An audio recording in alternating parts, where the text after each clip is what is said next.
winter holiday.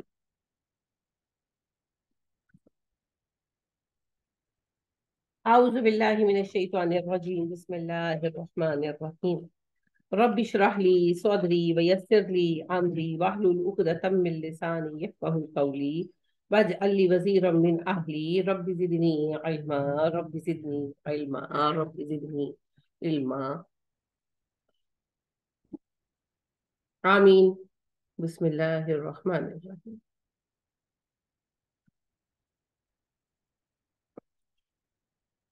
سورہ ہے ہماری ہجر اور آیت نمبر ہے 51 جسے انشاءاللہ آج ہم پڑھیں گے.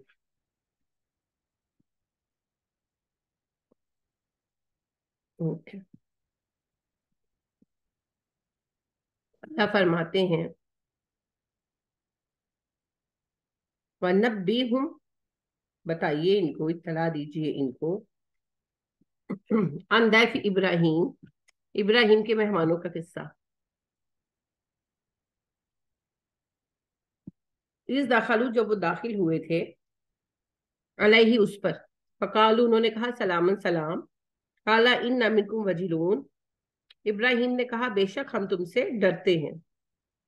قالوا لا توجل، انہوں نے کہا نہیں ڈریے مت، انا نبشرک، ہم تو آپ کو خوشخبری دینے آئے ہیں.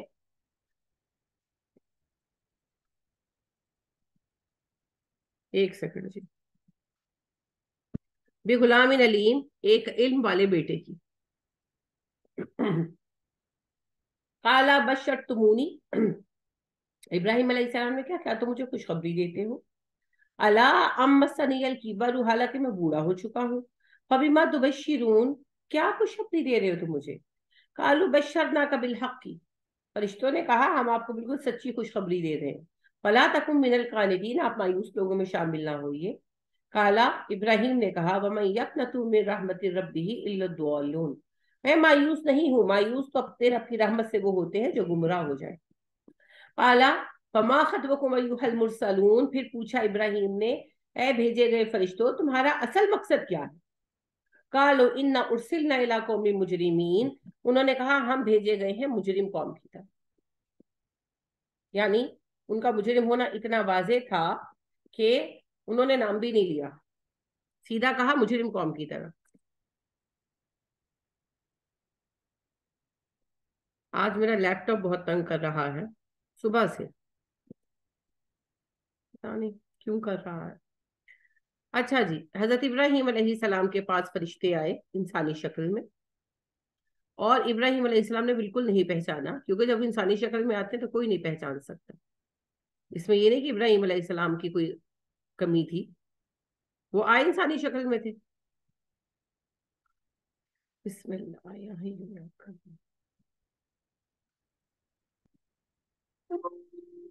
جب وہ تھے ہی انسانی شکل میں تو کیسے پہچانتے. لہذا ابراہیم جو ہیں وہ سمجھے مہمان ہیں، تو وہ گھر کے اندر گئے. یہ میں آپ کو پورا بتا رہی ہوں واقعہ، جب آپ مختلف جگہوں پہ پڑھیں گے قرآن میں مختلف آیتوں میں صورتوں میں مختلف اعتبار سے اس واقعے کو بیان کیا گیا ہے. واقعہ ایک ہی ہے. یہ گھر کے اندر گئے اور جا کر بنا ہوا بچڑا دیکھ رہا ہے. ظاہر ہے پہلے سے ہی بچڑا بنا جا رہا تھا. ابراہیم علیہ السلام بڑے مہمان نواز تھے، ان کے دسترخوان پر مہمان رہتے تھے، تو ایسے انتظامات گھر میں موجود رہتے تھے. لہٰذا جب مہمان آئے تو گھر کے اندر گئے اور بچڑا جو بھونا جا رہا تھا اس کو کھانے کے لیے کھانا رکھا. اب وہ لوگ کھانا نہیں کھا رہے تھے، فرشتے جو تھے انہوں نے کھانے کے لیے ہاتھ نہیں بڑھایا. تو ابراہیم علیہ السلام سمجھ گئے. اگرچہ بعض لوگوں نے کہا ہے کہ ابراہیم علیہ السلام کو یہ خوف ہوا کہ دشمن نہ ہو وغیرہ. یہ دشمن کس بات کی، ابراہیم علیہ السلام قوم کے سردار تھے، حاکم تھے اور طاقتور آدمی تھے. یعنی کہ ان کے پاس سپاہی وغیرہ تھے، انہیں کوئی ایسا ڈر نہیں تھا. وہ سمجھ گئے، وہ اللہ کے نبی تھے، تو سمجھ گئے کہ کھانا نہیں کھا رہے تو اس کا مطلب یہ ہے کہ یہ انسان نہیں ہے. یہ بات انہیں سمجھ آ گئی. تو انہوں نے پھر کہا کہ بھئی تم لوگ کس لیے آئے ہو، کیونکہ فرشتے اس طرح نہیں اترتے، مذاق میں تھوڑی آ جاتے ہیں فرشتے. کسی سبب سے ہی آتے.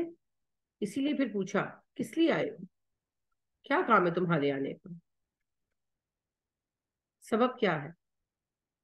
انہوں نے پھر جواب دیا کہ آپ کو تو ہم خوشخبری دینے آئے ہیں ابراہیم. ابراہیم علیہ السلام نے پوچھا کیسی خوشخبری. انہوں نے کہا جی آپ کا بیٹا ہوگا. یہ واقعہ جو ہے قربانی والے واقعے کے بعد کا ہے. اللہ نے ان کے اس فعل سے خوش ہو کر انہیں ایک اور بیٹا دینے کی جو ہے نا خوشخبری سنائی تھی. اس پر ابراہیم علیہ السلام نے کہا کہ میں تو بوڑھا ہو چکا ہوں, تو میرا بیٹا کیسے ہوگا.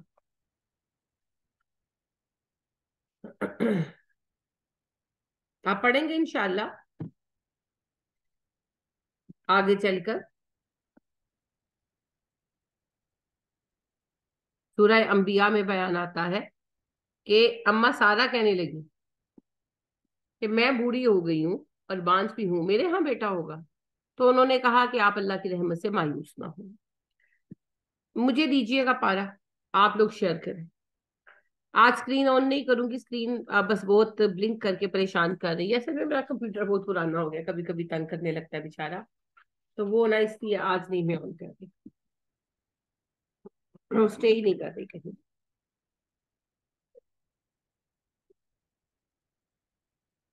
تو ابراہیم علیہ السلام نے پھر ان سے پوچھا کہ تم آئے کس لیے ہو, خوشخبری دینے کے لیے تو اتنی فرشتوں کی جماعت نہیں آئے گی. وہ کچھ یعنی کہ زیادہ لوگ تھے, 8-10 جتنے بھی. تو وہ کہنے لگے ابراہیم علیہ السلام کی تم پھر انسانی شکل میں کس کام کے لیے اترے ہو, کیونکہ جب فرشتے انسانی شکل میں آتے ہیں تو لازماً کہیں نہ کہیں پھر عذاب آنا ہوتا ہے, کوئی بڑا کام ہونا ہوتا ہے.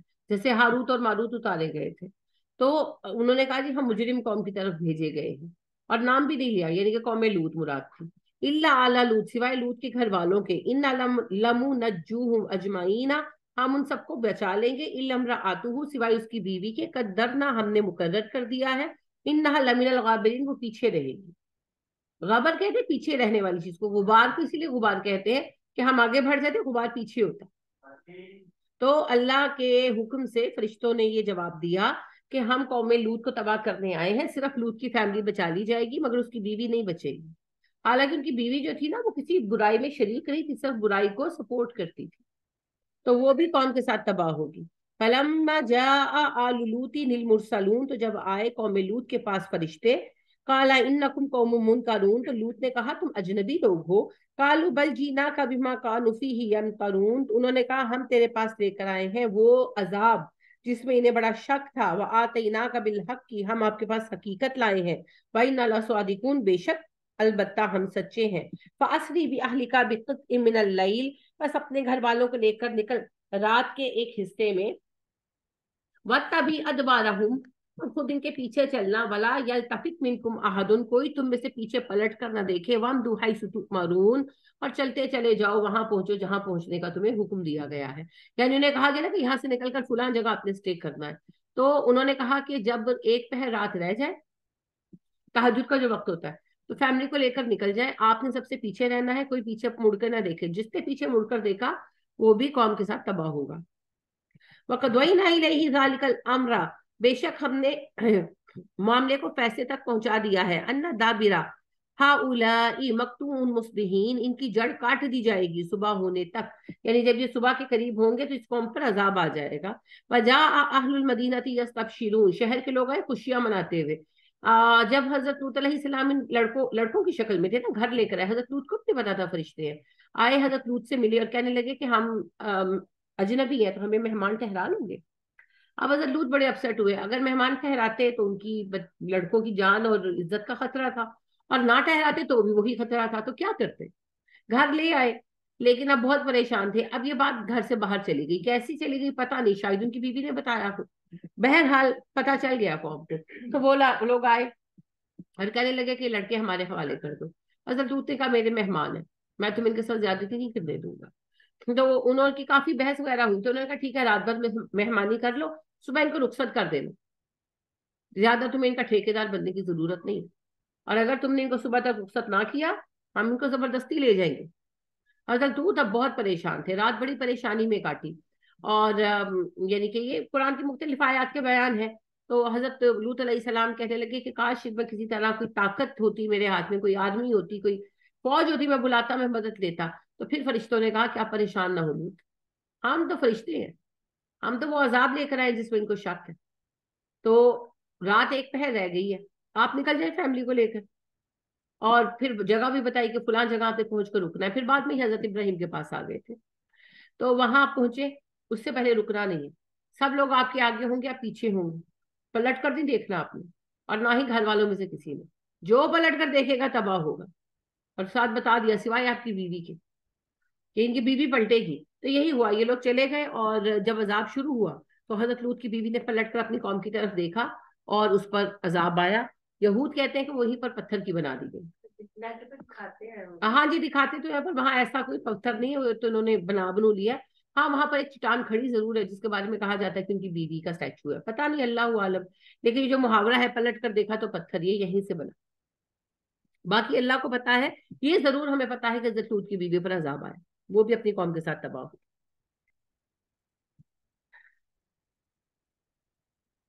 وجاء اہل المدینہ تھی یستبشرون، شہر کے لوگ آئے خوشیاں مناتے ہوئے. قال ان هؤلاء ضیفی، تو کہا لوط نے کہ یہ میرے مہمان ہیں. فلا تفضحون، تو مجھے رسوا نہ کرو. واتقوا اللہ، اللہ سے ڈرو. ولا تخزونی، مجھے ذلیل نہ کرو. قالوا اولم ننهک عن العالمین، ہم کہنے لگے ہم نے تجھے کہا نہیں لوط سارے زمانے کا ٹھیکیدار نہ بنا کر. قال هؤلاء بناتی ان کنتم فاعلین، وہ کہنے لگے کہ میری بیٹیاں ہیں یہ، اگر تم کچھ کرنا چاہتے ہو. اس پر سے یہ لوگ سمجھتے ہیں کہ انہوں نے کہا کہ تم میری بیٹیاں لے جاؤ اگر تم یعنی کہ اپنی خواہش پوری کرنا چاہتے ہو. نہیں ایسی بات نہیں ہے. دیکھیں جی زنا بھی تو ایکولی حرام ہے. کیسے دے سکتے تھے وہ اپنی بیٹی؟ دے بھی نہیں سکتے تھے. اور دوسری بات یہ ہے کہ کھانا تھوڑی ہے کہ چلو تم میرے پاس سے لے جاؤ اور کھا لو. زنا بھی تو حرام ہے. ایک حرام کام سے روک کر نبی دوسرے حرام کام کی دعوت دے گا؟ نہیں ایسے نہیں ہوتا آتا. ان کا مقصد یہ تھا، اللہ نے اس بات کو بھی، اس جملے کو بھی ہماری آزمائش بنایا کہ ہم کہاں پہنچتے ہیں. لہٰذا بات یہ کہ ان کا مقصد یہ کہ بیویاں ہیں نا تمہاری، تو قوم جو ہے وہ نبی کے لیے اولاد کی طرح ہوتی ہے. نبی کی حیثیت قوم کے لیے باپ کی طرح ہے، روحانی اولاد ہے. نبی کی بیویوں کو ہم امہات المومنین نہیں کہتے. تو لہٰذا بات یہ ہے کہ انہوں نے کہا کہ میری بیٹیاں ہیں تمہاری بیویاں، جاؤ ان کے پاس اپنی خواہش پوری کرو. لَعَمْرُكَ إِنَّهُمْ لَفِي سَكْرَتِهِمْ يَعْمَهُونَ، اے نبی آپ کی زندگی کی قسم وہ تو اپنے نشے میں اندھے ہو رہے تھے. یعنی کہ انہوں نے حضرت لوط علیہ السلام کی بات نہیں سنی. تو اللہ کہتے ہیں کہ اپنی برائی کے نشے میں اندھے ہو رہے تھے. فَأَخَذَتْهُمُ الصَّيْحَةُ مُشْرِكِينَ، تو صبح سورج نکلنے کے وقت ایک چنگاڑ نے انہیں آن پکڑا. ایک زوردار دھماکہ ہوا، آتش فشاں پھٹا نا، زلزلہ آیا ان پر، آتش فشاں سے آیا. فَجَعَلْنَا عَالِيَهَا سَافِلَهَا، ہم نے کر دیا نچلا حصہ اوپر. یعنی کہ ایسا ہوا کہ بستیاں الٹ گئی. نبی صلی اللہ علیہ وسلم فرماتے جبرائیل نے پر لے کر بستیاں الٹ دی. وَأَمْطَرْنَا عَلَيْهِمْ حِجَارَةً مِّن سِجِّيلٍ، اور ان پر ہم نے پکی ہوئی مٹی کے پتھر برسائے. آتش فشاں کے پھٹنے سے ایک زوردار قوت کے ساتھ نا پکے ہوئے گرم پتھر جیسے بھٹی میں سے نکلے ہوئے، ایسے گرم پتھر ان کے اوپر برسے. اللہ اکبر. ان فی ذالک لآیات للمتوسمین، بے شک اس میں نشانی ہے ان کے لیے جو غور و فکر کرنے کی صلاحیت رکھتے ہیں. وَإِنَّهَا لَبِسَبِيلٍ مُقِيمٍ، اور بے شک یہ بستی تمہارے راستے پر ہے. ان فی ذالک لآیات للمؤمنین، بے شک اس میں نشانی ہے ایمان والوں کے لیے. وَإِنْ كَانَ أَصْحَابُ الْأَيْكَةِ لَظَالِمِينَ، بے شک ایکا والے بھی تو ظالم تھے. قوم شعیب، انہوں نے باغات بنا رکھے تھے تو اصحاب الایکا کہلاتے تھے، قوم شعیب. فَانْتَقَمْنَا مِنْهُمْ، ہم نے ان سے بھی بدلہ لیا. وَإِنَّهُمَا لَبِإِمَامٍ مُبِينٍ، یہ دونوں بستیاں تمہارے راستے میں ہیں. جب عرب تجارت کے لیے شام جاتے تھے تو راستے میں دونوں علاقے آتے تھے نا. وَلَقَدْ كَذَّبَ أَصْحَابُ الْحِجْرِ الْمُرْسَلِينَ، اور ہجر والوں نے بھی تو جھٹلا دیا تھا رسولوں کو. ہجر جو ہے نا یہ قوم سمود کا علاقہ ہے، یہ عرب کی حدود میں ہے، جہاں پر یہ کانسرٹ بھی ہوا تھا جس کا بڑا مشہور ہوا تھا کہ وہاں پہ کانسرٹ کیا. واقعی انہوں نے وہاں کانسرٹ کیا تھا. انہوں نے یہ سوچ کر وہاں پہ کانسرٹ کیا نا کہ تو ہے عذاب کی جگہ یہیں پہ کرا لیتے ہیں حرم میں. اب یعنی کہ اب عرب میں کہاں پہ کرائے. بہرحال یہ نہیں میں کہہ رہی کہ انہوں نے کوئی ٹھیک کیا، میں ویسے آپ سے بتا رہی ہوں کہ شاید انہوں نے یہ سوچا. بہرحال قوم سمود کا علاقہ ہجر کہلاتا ہے.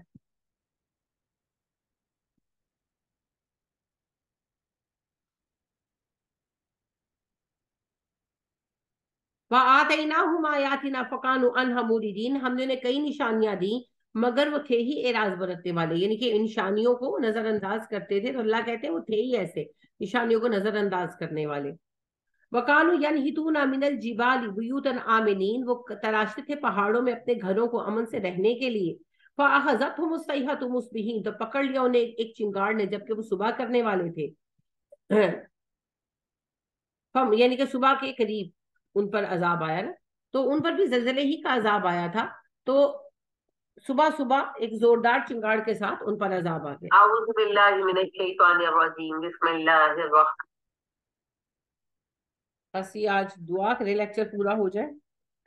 یہ نا اصل میں پتہ ہے کیا ہے، ابھی دکھواتی ہوں لیپ ٹاپ، بہت تنگ کر رہا ہے، یہ سیلف آپریٹ ہو جاتا ہے، ابھی بھی پتہ نہیں کیا کیا کھول دیا ہے اس نے۔ اوہو، صبح کی کلاس میں بڑی مشکل سے آج میں نے لی ہے، ایکچولی اس بیچارے کا بھی قصور نہیں، بہت پرانا ہو گیا، اور اب اچھے والے لیپ ٹاپس مہنگے کتنے ہیں ماشاء اللہ۔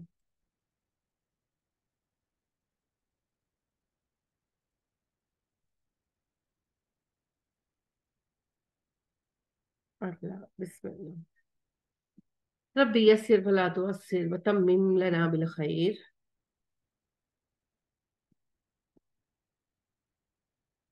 اچھا جی، فاحزت ہم الصیحۃ مصبحین، صبح سویرے انہیں ایک چنگاڑ نے آن پکڑا، ان پر بھی زلزلہ آیا تھا۔ فما اغنى عنهم ما كانوا یکسبون، کوئی کام نہ آیا وہ سب جو انہوں نے بنا رکھا تھا۔ یکسبون سے مراد ہے کمانا، مطلب کہ جو کچھ انہوں نے اپنے لیے چیزیں وغیرہ بنا رکھی تھی ان کی کسی کام نہیں آئی، انہیں کسی بھی طرح کی جو ہے فائدہ نہیں ہوا ان چیزوں سے۔ وما خلقنا السماوات والارض وما بينهما الا بالحق، ہم نے آسمان زمین اور اس کے مابین جو کچھ بھی ہے اسے بلا سبب نہیں بنایا، بس ایویں اٹھ کے نہیں بنا دیا جیسے ہم سمجھتے ہیں کہ بس یہ ایویں بن گئی ہے دنیا۔ وان الساعة لآتیۃ، قیامت تو ضرور آئے گی۔ فاصفح الصفح الجمیل، بس درگزر کیجئے عمدگی کے ساتھ، یعنی کہ جو کفار ہیں ان سے درگزر سے کام لے، ہدایت کرتے چلے مگر ان کے ساتھ الجھنے کی ضرورت نہیں ہے، قیامت آئے گی ضرور۔ ان ربک ہوا خلاق العلیم، آپ کا رب ہے جو پیدا کرتا ہے ہر چیز کو اور وہی جانتا ہے سب کچھ۔ اللہ کہتے ہیں میں نے پیدا کیا، مجھے نہیں پتا کہ کیوں پیدا کیا ہے اور اینڈ کیا ہونا ہے، تو پیدا اس لیے کیا ہے کہ جنت کے لیے سلیکشن ہو، اور اینڈ یہ ہوگا کہ قیامت آئے گی۔ وَلَقَدْ آتَيْنَاكَ سَبْعًا مِنَ الْمَثَانِِ، ہم نے آپ کو دی 7 بار بار پڑھی جانے والی آیتیں، والقرآن العظیم، اور قرآن عظیم۔ 7 بار بار پڑھی جانے والی آیتوں سے مراد فاتحہ ہے، اس کا نام ہے سبع مثانی، ہر نماز کی ہر رکعت میں تو پڑھتے ہیں ہم۔